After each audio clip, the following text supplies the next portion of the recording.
Welcome to non stop news. రోజంతా బిజీగా ఉన్నారా? న్యూస్ అప్డేట్స్ మిస్ అయ్యారా? Don't worry. బ్రేక్స్ లేకుండా బోర్ కొట్టకుండా నాన్ స్టాప్ న్యూస్ ప్రతిరోజు రాత్రి 9 గంటలకు. నేను హిమబిందు.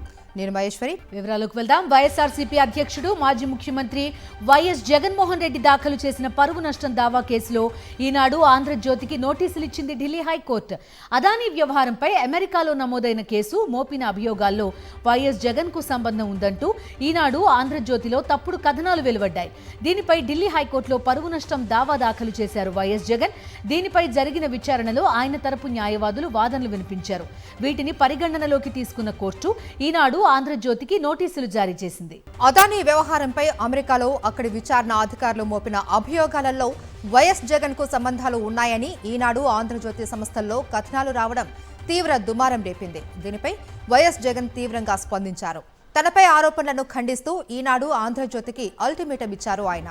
తనపై లేనిపోని ఆరోపణలతో నిరాధారమైన కథనాలు రాసినందుకు 48 గంటల్లో క్షమాపణలు చెప్పాలి అని, లేకుంటే తాను పరువు నష్టం దావా దాఖలు చేస్తాను అని హెచ్చరించారు వైఎస్ జగన్. ఈ క్రమంలోనే తనపై తప్పుడు రాతలు రాసిన సంస్థలపై 100 కోట్ల రూపాయలకు పరువు నష్టం దావా వేశారు ఆయన. దీనిపై ఇవాళ విచారణ జరిపిన ఢిల్లీ హైకోర్టు ఈనాడు ఆంధ్రజ్యోతి సంస్థలకు నోటీసులు జారీ చేసింది. వైఎస్ జగన్ పరువుకు భంగం కలిగించేలా ఈనాడు ఆంధ్రజ్యోతిలో కథనాలు రాశారని, లేనిపోని ఆరోపణలు అభూత కల్పనలతో వార్తలు వండివార్చారని ఢిల్లీ హైకోర్టు దృష్టికి తీసుకెళ్లారు జగన్ తరపు న్యాయవాదులు. అమెరికాలో దాఖలైన అభియోగ పత్రంలో వైఎస్ జగన్ పేరు లేకున్నా ఉన్నట్టు కథనాలు రాశారని వివరించారు. తనకు వ్యతిరేకంగా రాసిన కథనాలను తొలగించాలని మధ్యంతర పిటిషన్ కూడా దాఖలు చేశారు వైఎస్ జగన్. దీనిపై విచారణ జరిపిన ఢిల్లీ హైకోర్టు నోటీసుల తర్వాత పిటిషనర్పై రాసే కథనాలపై పరిణామాలు తుది తీర్పుకు లోబడి ఉంటాయని స్పష్టం చేసింది. తదుపరి విచారణను ఈ నెల 16కు వాయిదా వేసింది. తెలంగాణ తల్లి విగ్రహావిష్కరణ కార్యక్రమం అంగరంగ వైభవంగా జరిగింది. వేద పండితుల మంత్రోచ్చరణల మధ్య తెలంగాణ తల్లి విగ్రహావిష్కరణ పూజలు నిర్వహించారు.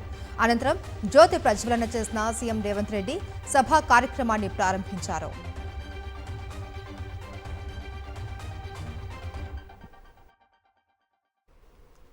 పదేళ్ల బీఆర్ఎస్ పాలనలో తెలంగాణ తల్లి వివక్షకు గురైందన్నారు ముఖ్యమంత్రి రేవంత్ రెడ్డి.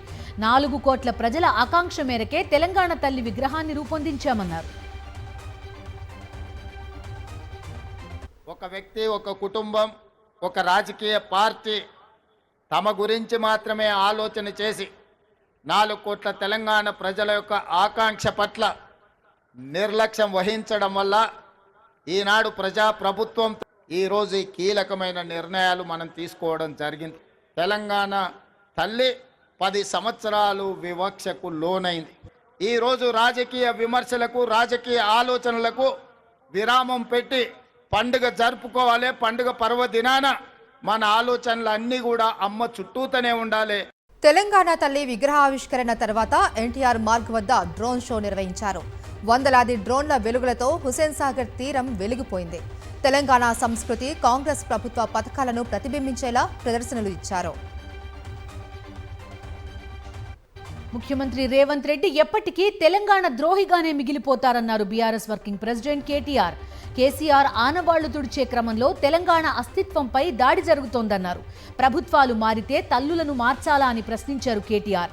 ప్రభుత్వ తీరుకు నిరసనగా మంగళవారం రాష్ట్ర వ్యాప్తంగా తెలంగాణ తల్లి విగ్రహాలకు క్షీరాభిషేకం చేయాలని పిలుపునిచ్చారు. ఇవాళ రాష్ట్రానికి నాయకత్వం వహిస్తున్న ముఖ్యమంత్రి తెలంగాణ ద్రోహిగానే గుర్తించబడతాడు, గుర్తుండిపోతాడు. తెలుగు తల్లి గొప్పగా ఉన్నా పర్వాలేదు, భరతమాత నెత్తిన కిరీటం ఉన్నా పర్వాలేదు, కన్నడ మాత నెత్తి మీద కిరీటం ఉన్నా పర్వాలేదు, తమిళ మాత నిండా ఆభరణాలు వేసుకున్నా పర్వాలేదు, కానీ తెలంగాణ తల్లి మాత్రం ఒక బీదరాల్లాగా ఉండాలి, రాష్ట్రం దివాలా తీసినట్టు కనబడాలని చెప్పి ఇవాళ ఉన్న దివాలా కోరు పాలకులు వాళ్ళ భావదారిద్రానికి ప్రతీకగా తల్లి రూపాన్ని మారుస్తా ఉన్నారు. ఈ తల్లిని మార్చిన మూర్ఖులు ప్రపంచంలో ఎక్కడా లేరు, ఉండబోరు అనే మాటను విజ్ఞప్తి చేస్తా ఉన్నారు. ఎన్నికలు శాసనసభకు ఎప్పుడు జరిగినా గంటా పదంగా చెప్తున్నా 90 నుంచి 100 సీట్లతో తిరిగి కేసీఆర్ గారు ముఖ్యమంత్రి కావడం ఖాయం. తెలంగాణ అసెంబ్లీ తొలి రోజు వాడివేడిగా సాగింది. ప్రోటోకాల్ ఉల్లంఘనపై బీజేపీ ఎమ్మెల్యేలు సభలో అసహనం వ్యక్తం చేశారు. మంత్రులు జిల్లాల పర్యటనకు వచ్చినప్పుడు ఎమ్మెల్యేలకు సమాచారం ఇవ్వకపోగా కనీస మర్యాద కూడా ఇవ్వడం లేదు అని మండిపడ్డారు. ఇక తెలంగాణ తల్లి విగ్రహ ఏర్పాటు ఆవిష్కరణ గురించి సభ ద్వారా ప్రజలకు వివరించారు CM Revanth Reddy.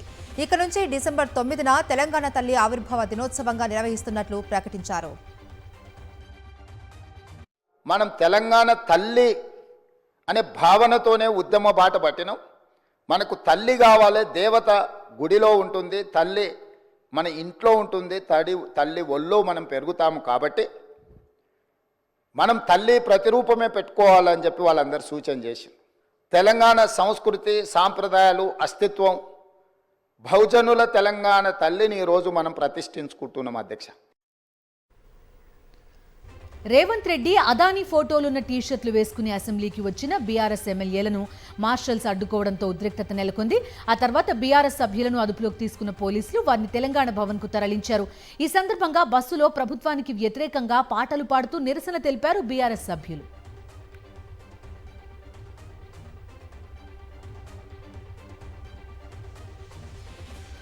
BJP MLA Rakesh Reddy అసెంబ్లీలో కొత్త అంశాన్ని తెరపైకి తెచ్చారు.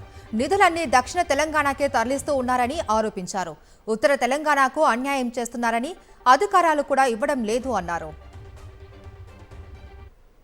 నేనేమంటున్నా అధ్యక్ష, ఈ దక్షిణ తెలంగాణ నిధులు నీళ్లు అన్ని దోసుకోబోతున్నారు. అభివృద్ధి లేదు, అధికారం లేదు, అవమానం. ఇంకెందుకు అధ్యక్ష మేము ఇక్కడ ఉండడం? ఏదో మీ ప్రజల జీతాలు తీసుకున్నందుకు అధ్యక్ష మేము అడుగడుగున అవమానాల పాలు చేస్తున్నారు. అభివృద్ధి లేదు, అధికారం లేదు, ఉల్టా అవమానం. ప్రతి అధికార వ్యవస్థని ప్రలోభ పెడుతున్నారు. తెలంగాణ హైకోర్టులో మాజీ ఎమ్మెల్యే చెన్నమనేని రమేష్ కు చుక్కెదురైంది. కోర్టులను అధికారాలను తప్పుదోవ పట్టించారని హైకోర్టు ఆగ్రహం వ్యక్తం చేసింది. జర్మనీ పౌరసత్వంపై ఆయన ఆ దేశానికి వెళ్లారంది హైకోర్టు. కొన్నేళ్లుగా తప్పుడు సమాచారం ఇచ్చారన్న హైకోర్టు చెన్నమనేని రమేష్ కు 30 లక్షల జరిమానా విధించింది. ఆది శ్రీనివాస్ కు 25 లక్షలు చెల్లించాలని ఆదేశించింది హైకోర్టు.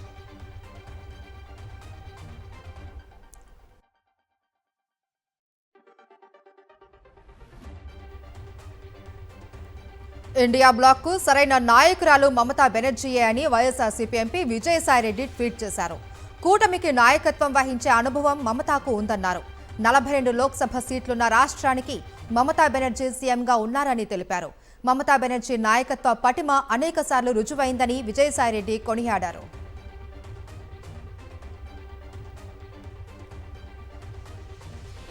విశాఖ కేంద్రంగా డ్రగ్స్ రవాణా జరగకపోవడం సంతోషమని, సీబీఐ విచారణ జరిగిన తీరుపై ప్రధాని హోంమంత్రికి లేఖలు రాస్తానని తెలిపారు వైఎస్ఆర్సీపీ ఎమ్మెల్సీ బొత్స సత్యనారాయణ. ఈ విషయమై టీడీపీ హయాంలో వేసిన సిట్ విచారణను బహిర్గతం చేయాలని, ఎవరు తప్పు చేస్తే వారి మీద చర్యలు తీసుకోవాలని డిమాండ్ చేశారు ఆయన. చాలా సంతోషం. మా విశాఖపట్నానికి వచ్చిన మచ్చ ఇక్కడ డ్రగ్స్ని ఇక్కడ నుంచి ఈ పోర్ట్ నుంచి వెళ్ళట్లేదని విషయం తెలియ చెప్పిన నుంచి చాలా సంతోషిస్తున్నాను. కానీ ఏదైతే అత్యుత్తమైన టాప్ మోస్ట్ దర్యాప్తు సంస్థలు ఉన్నాయో ఈ సంస్థలు ఇలాంటి ఫాల్స్ అలిగేషన్ని ఇన్ఫర్మేషన్ని తో మరి ఏ ఉద్దేశం లేకపోతే వచ్చి ఈ కార్యక్రమం చేసినందుకు ఫెయిల్ అయినందుకు ఆ అధికారుల మీద ఏ విధంగా చర్యలు తీసుకుంటారు. వైఎస్ జగన్ తీసుకున్న నిర్ణయాలు సరైనవి కాకపోయి ఉంటే ఈ 6 నెలలు కూటమి ప్రభుత్వం ఏం చేస్తుందని ప్రశ్నించారు మాజీ మంత్రి కాకాని గోవర్ధన్ రెడ్డి. రైతులు గలం విప్పడంతో విధిలేని పరిస్థితుల్లో ఆ తప్పు జగన్పై నెట్టి బయటపడాలి అని చూస్తున్నారని మండిపడ్డారు కాకాని. పని చేసినటువంటి ముఖ్యమంత్రి నాటి జగన్మోహన్ రెడ్డి గారు అయితే ప్రెస్ మీట్లో ముఖ్యమంత్రి ఈనాటి చంద్రబాబు నాయుడు ఏమీ పని చేయకుండానే ప్రెస్ మీట్లో ఆహా ఓహో బ్రహ్మాండంగా నేను పని చేస్తున్నానని చెప్పి తన భుజాన్ని తను తట్టుకునేటువంటి ముఖ్యమంత్రి గారు. ఆ రోజు ఏదన్నా చిన్న చిన్న విషయాలు వస్తే రైతులకు అన్ని విషయాల్లో ఇన్పుట్ సబ్సిడీ దగ్గర నుంచి క్రాప్ ఇన్సూరెన్స్ దగ్గర నుంచి ప్రతి విషయంలో కూడా జగన్మోహన్ రెడ్డి గారు అండగా నిలిచాడు. ఈరోజు చంద్రబాబు నాయుడు గారు రైతులు ఏ విధంగా మోసం చేయాలో వంచాలనేటువంటి ఆలోచన చేస్తున్నాడు తప్ప రైతాంగానికి అండగా నిలవాలనేటువంటి ఆలోచన చేసేటువంటి నేపథ్యం కనిపించడం లేదు.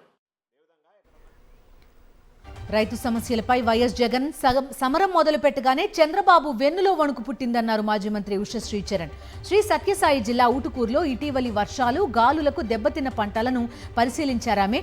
రైతులను అడిగి వారి కష్టాలు తెలుసుకున్నారు. అన్నదాతలను ఆదుకోవడంలో కూటమి సర్కార్ ఘోరంగా విఫలమైందని ఉషశ్రీ చరణ్ మండిపడ్డారు. రైతుకు గిట్టుబాటు ధర కల్పించి వారి ఇంటి ముంగిటే సేవలందించిన ఏకైక సీఎం జగన్ అన్నారు.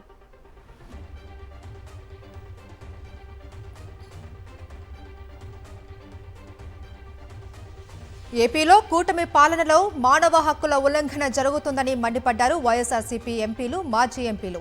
రాజమండ్రికి చెందిన సోషల్ మీడియా కార్యకర్త పులిసాగర్ను పోలీసులు వేధించడాన్ని వారు తప్పుపట్టారు. ఈ విషయమై జాతీయ ఎస్సీ కమిషన్ చైర్మన్ కిషోర్ మక్వానాను కలిసి ఫిర్యాదు చేశారు. సోషల్ మీడియా కార్యకర్తలు వైఎస్ఆర్సీపీ కార్యకర్తలపై అక్రమ కేసులు బనాయించడంపై పూర్తిస్థాయి విచారణ జరిపించాలి అని వారు కోరారు.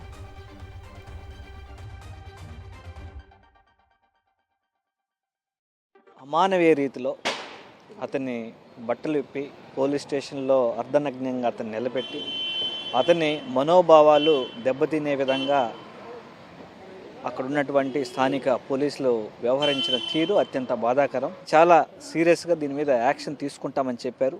అలాగే 3 వారాల్లో కూడా ఆంధ్ర రాష్ట్రంలో ఒక విజిట్ పెట్టి ఇటు మీద కంప్లీట్గా విచారణ చేస్తామని వాళ్ళైతే హామీ ఇచ్చారు. ఖచ్చితంగా ఇలాంటి ఘటనలు జరగకుండా చర్యలు తీసుకోవాలని ఎస్సీ కమిషన్ని కోరడం జరిగింది. కూటమి పాలనలో మహిళలకు భద్రత లేకుండా పోయిందని విమర్శించారు ఎమ్మెల్సీ వరదు కళ్యాణి. రాష్ట్రంలో మహిళలు, బాలికలపై రోజురోజుకి అఘాయిత్యాలు పెరుగుతున్నాయని ఆందోళన వ్యక్తం చేశారు. శాంతి భద్రతలను కాపాడాల్సిన హోంమంత్రి రాజకీయ విమర్శలకు పరిమితమయ్యారని మండిపడ్డారు. ప్రభుత్వం ఇలాంటి దుర్మార్గులు, దొండగల్ని ఎటువంటి శిక్షలు వేయట్లేదు, వాళ్ళ మీద ఎటువంటి చర్యలు తీసుకోవడం లేదు. ప్రభుత్వం కనీసం స్పందించలేకపోవడం వలన ఇలాంటి దుర్మార్గులకి అడ్డు అదుపు లేకుండా రోజు ఏదో ఒక సంఘటన చేస్తూ ఉండే పరిస్థితి. ఈ రాష్ట్రంలో రోజుకి ఇంచుమించు 50-60 సంఘటనలు, మహిళల మీద దాడులు కానీ, అత్యాచారాలు కానీ, అఘాయిత్యాలు కానీ జరుగుతున్నాయి. గంటకు 2-3 సంఘటనలు మహిళల మీద జరిగే పరిస్థితి ఈ రాష్ట్రంలో నెలకొని ఉంది. విభజన సమయంలో ఏపీకి కేంద్ర ప్రభుత్వం ఇచ్చిన హామీలన్నీ నెరవేర్చాలి అని వైఎస్ఆర్ జిల్లా అఖిలపక్ష నాయకులు డిమాండ్ చేశారు. కడపలోని ఇంజనీర్స్ భవన్లో వెనుకబడిన జిల్లాల అభివృద్ధి కోసం అనేక అంశంపై రౌండ్ టేబుల్ సమావేశం నిర్వహించారు. రాయలసీమకు సాగునీటి కేటాయింపులో జరగనున్న అన్యాయాలపైన చర్చించారు. ఏళ్ల తరబడి భజన హామీలతో పాటు రాయలసీమలో పెండింగ్లో ఉన్న కదిరిని, గాలేరు, నగరి సాగునీటి ప్రాజెక్టులను త్వరగా పూర్తి చేయాలన్నారు. అనేక ప్రాజెక్టులు, అన్నమయ్య ప్రాజెక్టు కానీ, అలుగునూరు రిజర్వాయర్ కానీ తెగిపోతే దాని గురించి ఈ 5 నెలల కాలంలో కూడా పట్టించుకొని ప్రభుత్వాన్ని ఈరోజు మనం చూస్తూ ఉన్నాం. ప్రభుత్వం వచ్చిన తర్వాత అదేవిధంగా అనేక ప్రాజెక్టులు డిఫంక్ట్ అయిపోయి ఉన్నాయి. గోరుకల్లు రిజర్వాయర్ కానివ్వండి, లేదా గాలేరు నగరి ప్రాజెక్టులో ఒక్క చుక్క నీటిని 1 ఎకరాకు నీళ్లు తీసుకోలేని పరిస్థితులు ఉన్నా కూడా దానికి యుద్ధ ప్రాతిపదికన చేయాల్సిన కార్యక్రమాలు కానీ, భూసేకరణ గురించి కానీ కార్యక్రమాలు జరగకుండా వీటిని ఏ మార్పు చేసే కార్యక్రమం లాగా గోదావరి నుండి కృష్ణాకు నీళ్లు మళ్లిస్తే ఒక గేమ్ చేంజర్ అవుతోంది అని చెప్పే మాటలు మాట్లాడుతున్న నేపథ్యంలో ముఖ్యమంత్రి గారికి మేము చెప్తున్నాం. మంచు ఫ్యామిలీలో వివాదాలు తారస్థాయికి చేరాయి. హైదరాబాద్లోని పహాడీ షరీఫ్ పిఎస్కు వెళ్లారు మంచు మనోజ్. తనపై జరిగిన దాడికి పోలీసులకు ఫిర్యాదు చేశారు. 10 మంది తనపై దాడి చేశారని, తనకు ప్రాణహాని ఉందని మనోజ్ ఫిర్యాదు చేశారని సీఐ గురువారెడ్డి వెల్లడించారు. మనోజ్ ఇచ్చిన ఫిర్యాదులో కుటుంబ సభ్యుల పేర్లు లేవని తెలిపారు. విజయ్ రెడ్డి, కిరణ్ సీసీ ఫుటేజ్ని మాయం చేశారని మాత్రమే చెప్పారని అన్నారు.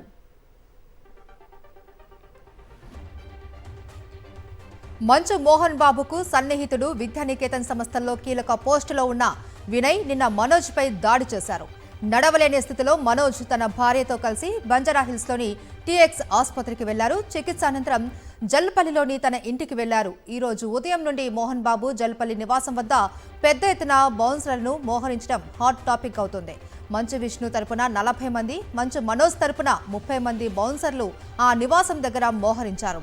కొంతమంది లేడీ బౌన్సర్లు సైతం రంగంలోకి దిగడంతో అసలు ఏం జరుగుతుందా అని అనుమానాలు వ్యక్తమయ్యాయి. మోహన్ బాబు, మంచు మనోజ్ ఇద్దరు కూర్చొని మాట్లాడుకుంటారని, దుబాయ్ నుంచి వచ్చిన మంచు విష్ణు కూడా వీరితో పాటు కలిసి మాట్లాడే అవకాశం ఉందని ప్రచారం జరిగింది. ఫ్యామిలీలో ఏర్పడిన వివాదాన్ని పరిష్కరించే దిశగా అడుగులు పడుతున్నట్లు ప్రచారం జరుగుతూ ఉండగా మనోజ్ ఫిర్యాదుతో అది నిజం కాదు అని మళ్లీ తేలింది.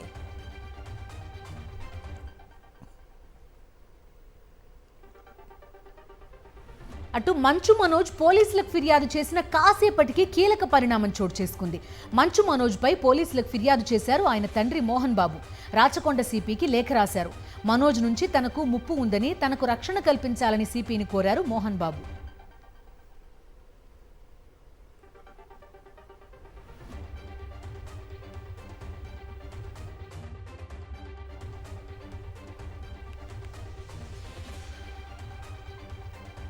మంచు మనోజ్ పోలీసులకు ఫిర్యాదు చేసిన కాసేపటికి కీలక పరిణామం చోటు చేసుకుంది. మంచు మనోజ్ పై పోలీసులకు ఫిర్యాదు చేశారు ఆయన తండ్రి మోహన్ బాబు.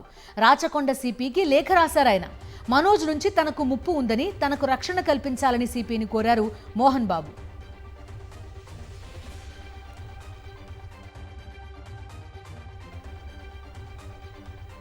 ఉమ్మడి ఉభయ గోదావరి జిల్లాల టీచర్ ఎమ్మెల్సీగా పీడీఎఫ్ అభ్యర్థి గోపిమూర్తి విజయం సాధించారు. మొదటి ప్రాధాన్యత ఓట్లతోనే ఆయన విజయం ఖరారైంది. ఈ ఎన్నికల్లో మొత్తం 15,490 ఓట్లు పోలవగా విజయం కోసం 7,745 తొలి ప్రాధాన్యత ఓట్లు సాధించాల్సి ఉంది. అయితే గోపిమూర్తికి 8,000కు పైగా మొదటి ప్రాధాన్యత ఓట్లు లభించడంతో గోపిమూర్తి విజయం సాధించారు. డైరెక్టర్ రామ్ గోపాల్ వర్మ ముందస్తు బెయిల్ పిటిషన్పై ఏపీ హైకోర్టులో విచారణ జరిగింది. తొందరపాటు చర్యలకు దిగొద్దు అని ఏపీ ప్రభుత్వాన్ని, పోలీసులను ఆదేశించింది ఏపీ హైకోర్టు. గతంలో ఇచ్చిన ఆదేశాలను శుక్రవారం వరకు పొడిగించింది కోర్టు. రామ్ గోపాల్ వర్మ ముందస్తు బెయిల్ పిటిషన్పై ఏపీ హైకోర్టు రేపు కూడా విచారణ చేయనుంది.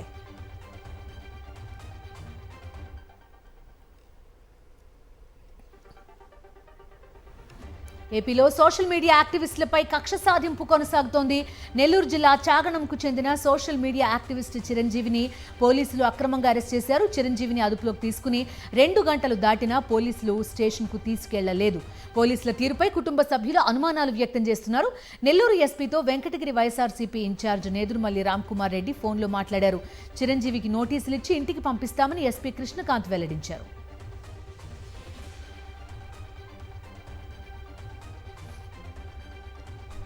వైఎస్ఆర్సీపీ అధినేత వైఎస్ జగన్ తెచ్చిన సంక్షేమ పథకాలపై చంద్రబాబు కుట్ర పన్నారు అని పార్టీ రాష్ట్ర కోఆర్డినేటర్ సజ్జల రామకృష్ణారెడ్డి ఆరోపించారు. తాడేపల్లిలోని వైఎస్ఆర్సీపీ కార్యాలయం నుంచి పార్టీ నేతలతో నిర్వహించిన టెలికాన్ఫరెన్స్లో సజ్జల మాట్లాడారు. వైఎస్ జగన్ సంక్షేమ పథకాలను కూకటి వేలతో పెకలిస్తూ ఉన్నారని, ప్రశ్నిస్తే కేసులు పెట్టి వేధిస్తూ ఉన్నారని ఆయన మండిపడ్డారు. ప్రభుత్వం ఎన్ని కుట్రలు పన్నినా వైఎస్ఆర్సీపీ ఎప్పుడూ ప్రజల పక్షమేనని స్పష్టం చేశారు. ప్రజా సమస్యలపై పోరాటాలు చేస్తామని, ఈ నెల 13న రైతుల సమస్యల పరిష్కారం కోరుతూ రాష్ట్ర వ్యాప్తంగా ధర్నాలు చేస్తామని తెలిపారు సజ్జల రామకృష్ణారెడ్డి. శ్రీ సత్యసాయి జిల్లాలో కిడ్నాప్ కలకలం రేపింది. మడకశిర మండలం బేగార్లపల్లిలో బాలికను గుర్తు తెలియని వ్యక్తులు కిడ్నాప్ చేశారు. పోలీసులకు ఫిర్యాదు చేసినా పట్టించుకోవడం లేదని బాలిక తల్లిదండ్రులు పిఎస్ ముందు ఆత్మహత్యాయత్నానికి పాల్పడ్డారు.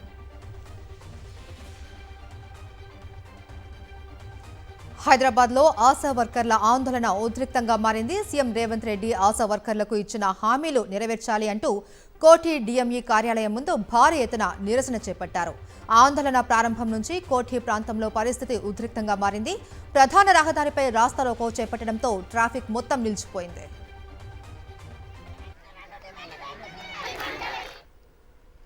ఆశా వర్కర్లను కట్టడి చేసేందుకు తీవ్రంగా ప్రయత్నించారు పోలీసులు. ఈ సమయంలో పోలీసులు ఆశా వర్కర్ల మధ్య తీవ్ర వాగ్వాదం జరిగింది. ఆందోళన విరమించాలని పోలీసులు కోరినా వారు వినిపించుకోలేదు. దీంతో ఆశా వర్కర్లను పోలీసులు అదుపులోకి తీసుకునే ప్రయత్నం చేశారు. ఈ క్రమంలో పలువురు ఆశా వర్కర్లు అస్వస్థతకు గురయ్యారు.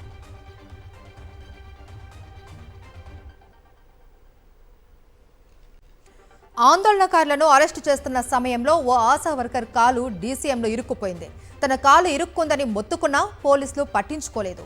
ఆమెను వాహనంలోనికి తోసే ప్రయత్నం చేశారు. ఈ క్రమంలో ఆగ్రహించిన ఆశా వర్కర్ సిఐ శ్రీనివాసాచారి చెంప చెల్లుమనిపించారు. దీంతో ఆగ్రహించిన పలువురు పోలీసులు సదరు మహిళపైన చేయి చేసుకున్నారు. ఈ క్రమంలో ఏసీపీ శంకర్ ఆశా కార్యకర్త చీర లాగడం వివాదాస్పదంగా మారింది.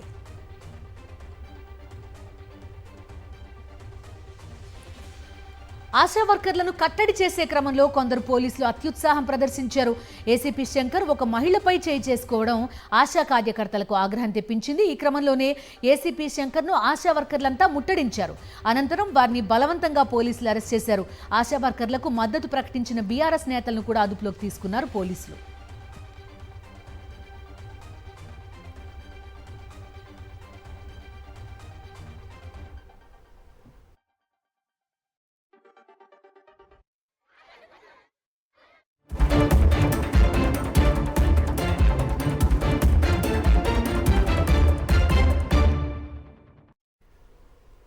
జాతీయ వార్తలు చూద్దాం. జమిలీ ఎన్నికల దిశగా కేంద్రం చర్యలు వేగవంతం చేసింది. అసెంబ్లీ, లోక్సభ ఎన్నికలు ఒకేసారి నిర్వహించేందుకు తలపెట్టిన జమిలీ ఎన్నికల బిల్లు సిద్ధమైందంటున్నాయి బీజేపీ వర్గాలు. పార్లమెంటు శీతాకాల సమావేశాల్లోనే బిల్లు పెట్టే అవకాశం ఉందని చెప్తున్నాయి. జమిలీ ఎన్నికలకు సంబంధించి మాజీ రాష్ట్రపతి రామ్నాథ్ కోవింద్ కమిటీ ఇచ్చిన నివేదికకు ఇప్పటికే మోదీ కేబినెట్ ఆమోదం తెలిపింది. 2027లోనే జమిలీ ఎన్నికలు జరిగే అవకాశం ఉందనే ప్రచారం గత కొన్నాళ్లుగా జరుగుతోంది.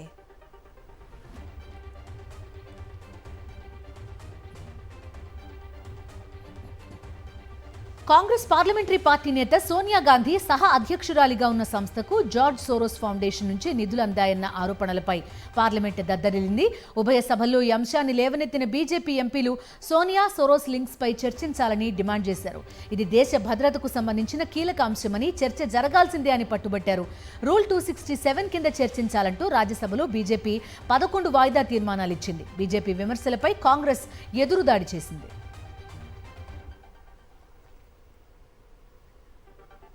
రీఫార్మ్, పర్ఫార్మ్, ట్రాన్స్ఫార్మ్ మంత్రంగా భారత్ చేసిన అభివృద్ధి ప్రతి రంగంలో కనిపిస్తోంది అన్నారు ప్రధాని నరేంద్ర మోదీ. ప్రపంచవ్యాప్తంగా ఇన్వెస్టర్లు భారత్లో పెట్టుబడులు పెట్టేందుకు ఉత్సాహంగా ఉన్నారని తెలిపారు. జైపూర్లో జరుగుతున్న rising Rajasthan global investment summit 2024లో పాల్గొన్నారు ప్రధాని మోదీ.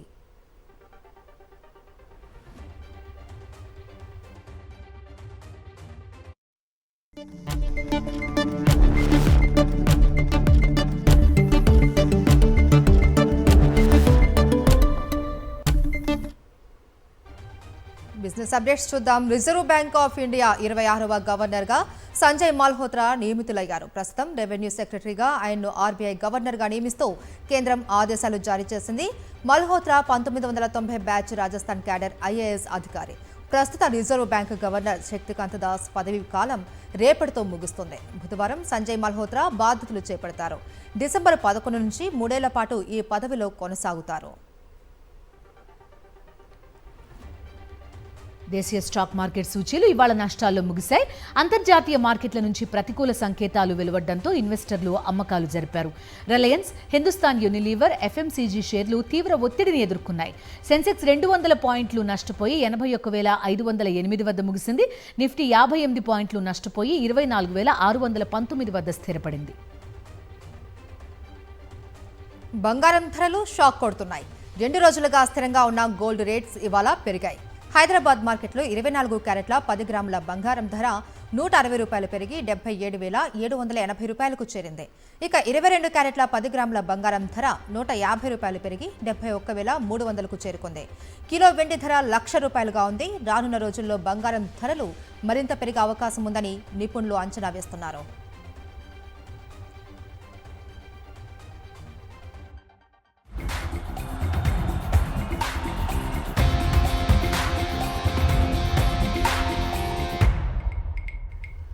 స్పోర్ట్స్ డీటెయిల్స్ చూద్దాం. WTC పాయింట్స్ టేబుల్లో దక్షిణాఫ్రికా అగ్రస్థానంలో నిలిచింది.